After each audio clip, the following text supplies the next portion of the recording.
नमस्कार, आप देख रहे हैं न्यूज 24x7 इंडिया। मैं हूं आपके साथ निहारिका सिंह नागर। आइए नजर डालते हैं आज की प्रमुख खबरों पर। 1857 की क्रांति में प्रथम क्रांतिकारी के रूप में पहचाने जाने वाले मंगल पांडे का जन्म बलिया में ब्राह्मण परिवार में हुआ था।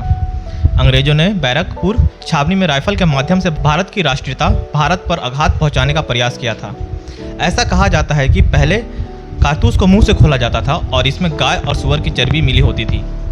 इसे देखकर मंगल पांडे ने सभी हिंदू संगठन को अंग्रेजों के खिलाफ बगावत करने के लिए प्रेरित किया।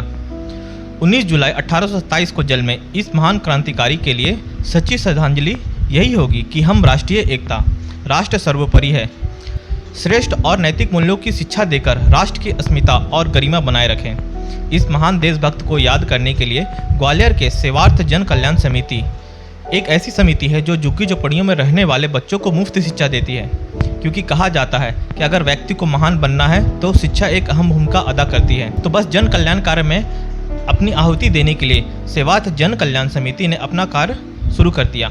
ये समिति उन बच्चों को शिक्षा मुहैया कराती है जिनके माता पिता या किसी अन्य कारणवश वह उच्च शिक्षा प्राप्त करने में असमर्थ होते हैं। कहते हैं ना, अगर आप किसी नेक काम में जुड़ जाओ तो सबकी दुआएं आपको लगती है। तो बस इसी तरह इस समिति के साथ कई लोग जुड़ते चले गए और अपना सहयोग अदा कर रहे हैं। इसी समिति द्वारा मंगल पांडे के जन्म पर एक कार्यक्रम आयोजित किया गया। इस कार्यक्रम समिति के अध्यक्ष ओपी दीक्षित, सचिव मनोज पांडे, न्यूज़ 24/7 इंडिया के editor in chief Dharmendra Singh, वरिष्ठ रिपोर्टर अंकित शाह, दिनेश दात्रे के साथ लगभग 40 बच्चे और अन्य समाज सेवी इस अवसर पर उपस्थित थे। ग्वालियर से दिनेश दात्रे की रिपोर्ट।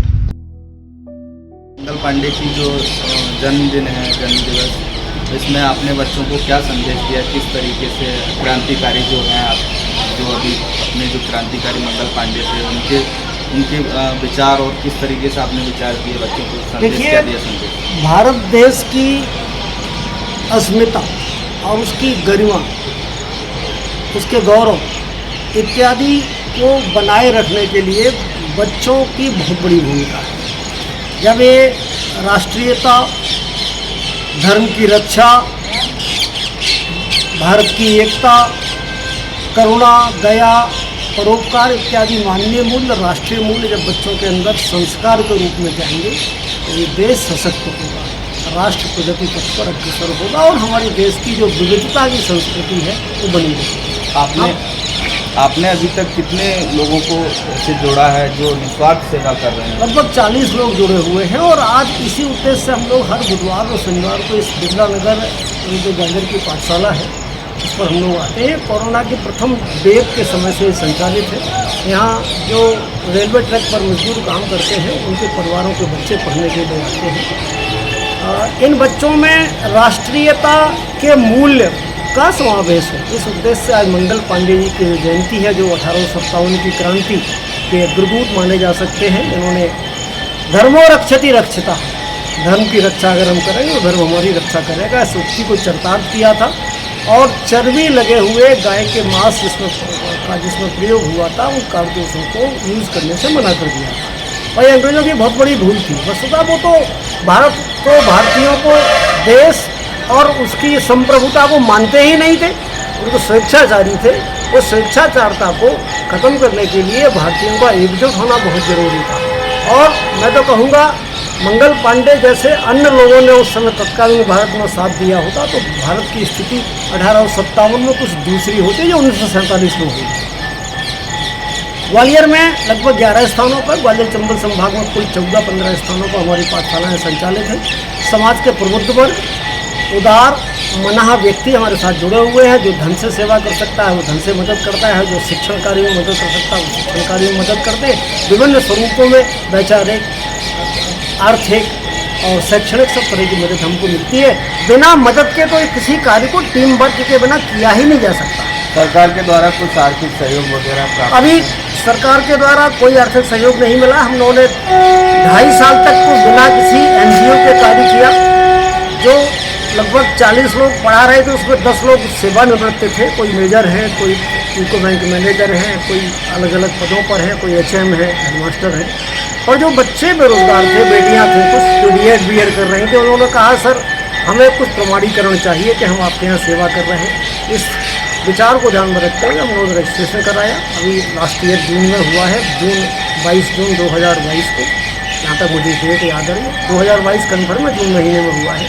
3 साल जब पूरे हो जाएंगे तो शासन से हम लोग चाहेंगे कि हमें शासन मदद करना शुरू करें।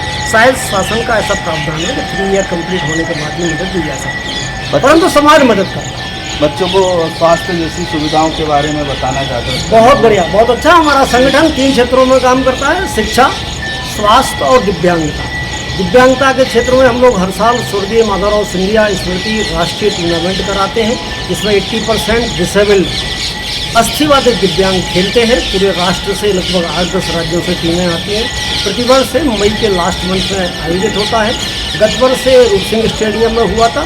इस वर्ष इस देश के ही नहीं, एशिया महाद्वीप के प्रख्यात रानी लक्ष्मीबाई राष्ट्रीय शारीरिक शिक्षा संस्थान में 8 राज्यों की टीमें आई थी और शानदार आयोजन था। खेल एक ऐसी विधा है जो जीवन को ही नहीं, जीवन के प्रत्येक क्षेत्र को, प्रत्येक घटक को मजबूत करती है। सामाजिक समरसता, राष्ट्रीय एकता, मैत्री भाव, भ्रातृत्व सब कुछ बढ़ता है। तो उस क्षेत्र में भी काम करते हैं। स्वास्थ्य के क्षेत्र में हम लोग लगभग 5 मोतियाबिंद के शिविर रतन ज्योति नेत्रालय के सहयोग से लगा चुके हैं। तो ये सारे कैंप हम लोगों ने अलग अलग राज्यों में लगाए हैं। 2 कैंप हम लोगों ने झांसी जिले में लगाए हैं, उत्तर प्रदेश में, जहाँ का मैं मूलतः निवासी हूँ। आज से 60 वर्ष पहले ग्वालियर आया था। एक स्वाभाविक लगाव होता व्यक्ति को मातृभूमि के प्रति ऋण, उस ऋण को चुकाने के उद्देश्य से, यद्यपि चुका नहीं सकता हूँ तथापि प्रयास करना हमारा फर्ज है। तो वहाँ जाते हैं। करेला में 3-4 कैंप लगाए हैं, ग्वालियर में 3-4 कैंप लगाए हैं। इस तरह प्रयास चल रहा है। भारत को कॉर्निया का जो कारण जो अंधत्व होता है, कॉर्निया एक पार्ट होता है आपका, उस अंधत्व को दूर करने का एक प्रयास हम लोग कर रहे हैं। ईश्वर की कृपा है, ग्वालियर के लोगों का सहयोग है और कारवा बढ़ता गया, लोग जुड़ते गए। एक कहावत चरितार्थ हो रही है। पत्रकारों का भी विशेष है। मैं मानता हूँ लोकतंत्र की सफलता के लिए विधायिका, कार्यपालिका, न्यायपालिका और इसके अलावा चौथा जो स्तंभ है वो प्रेस है। उनके सहयोग के बिना, उनकी रचना धर्मिता के बिना, उनके वैचारिक सहयोग के बिना यह कार्य संभव नहीं होगा। इस यज्ञ में उनकी भी पूर्ण आहुति मिल रही है। न्यूज़ 24/7 सदैव हमारे लिए तत्पर रहता है। मैं ईश्वर से प्रार्थना करूंगा आपकी लेखनी इसी प्रकार प्रभावशील रहे और आप देश और समाज की एकजुटता, राष्ट्रीयता के लिए काम करते रहें। जय हिंद, जय भारत। धन्यवाद। मेरा नाम सरस्वती लोधी है और मैं चंदनपुरा में रहती हूँ। चंदन नगर में पाठशाला चलती है। करीबन 4 साल से पाठशाला चल रही है और दीक्षित सर और कशिश दीदी, जूली मैम हम लोगों को पढ़ाने आती हैं। बहुत काफ़ी सारी शिक्षाएं दी हैं और यहाँ मजदूर पाठशाला चलती है। ये काफ़ी जो बच्चे जो फिरते थे वो आते हैं पढ़ने, शिक्षा प्राप्त करते हैं और हमारे सर अच्छी अच्छी शिक्षा प्राप्त देते हैं। बच्चे सीखते हैं, उनसे थोड़ा उन्हें कुछ मिलता है, उससे फिर घर ऐसे फिरते थे। जब हमारे दीक्षित सर में पाठशाला चालू थी तो उनमें कुछ आया, थोड़ी हिंट आई कि चलो भैया पढ़ने चलो, कि खुल गई है, एक भी पैसा नहीं लेते हैं और फ्री में ये पाठशाला चल रही है। आपको आप घर से क्या, आपके पिताजी क्या करते हैं काम? मेरे पिताजी पुलिस की जॉब करते हैं। अच्छा। हाँ, और सर ने बोला था कि यहाँ पाठशाला के लिए, तो मैंने कहा शिक्षा लेने में क्या जाता है, कहीं भी लोग। आपने अपने जो आपकी फ्रेंड है, जो सहपाठी, उनको बताया कि आप भी आइए हाँ शिक्षा सर, लेने? बताया था, काफ़ी सारे लोगों को बताया। पहले तो शुरू से मेरे से ही हुई है, मेरे से ही बोला था, फिर उसके बाद ये आए, उसके बाद ये आए। ये हम लोग तो पहले ही से आते थे और भी बच्चों को पता होगा तो सभी आ रहे हैं? हाँ, सब आते हैं। उसके बाद कुछ झोपड़ी वाले जो थे वो चले गए। अब हाँ, जब आते उनको बुलाते हैं, वो कुछ आप तो प्राइवेट ट्यूशन भी पढ़ सकते हैं, क्योंकि आपके पिताजी पुलिस में जॉब करते हैं। आपको यहाँ कैसा लगता है फ्री में पढ़ने में और एक तरफ पैसा देने में कैसा लगता है? वहाँ पर और यहाँ पर क्या अंतर लगता है आपको? यहाँ पर कैसी आपको अच्छा लगता है कि पढ़ने में क्या लगता है? नहीं सर, अच्छा लगता है यहाँ पे, बहुत अच्छा। अगर अच्छा नहीं पढ़ाते तो मैं क्यों आती पढ़ने? जब सर अच्छा पढ़ा रही है तो मैं यहाँ पे भी आती हूँ, अपनी वो कोचिंग भी अटेंड करती हूँ। लेकिन ये तो बस चलाना ही चलाना है, जैसे भी चले, क्योंकि बच्चे जो फिरते हैं, हम तो चलो पढ़ लेंगे, जो जिसके माँ बाप मजदूर करते हैं, जो कचरा डालते हैं, वो कहाँ जाएंगे? इस वजह से ये पाठशाला चालू हुई है। और सब कौन सी क्लास में पढ़ते हैं आप? अच्छा, आपको यहाँ सर पढ़ाते हैं, कैसा लगता है आपको? बहुत अच्छा लगता है। आपको क्या सीखने के लिए मिलता है यहाँ पर आते हैं आपको? पढ़ाई के अलावा कुछ सीखने के लिए? बहुत अलग चीज़ें मिलती है, बहुत अच्छा पढ़ाते हैं हमारे टीचर सर, दीदी सर। पढ़ाई के अलावा आपको क्या सीखने के लिए मिला? कुछ अच्छी मिला सर से? कुछ ज्ञान मिला आपको, कैसे रहना चाहिए परिवार में, किस तरीके से?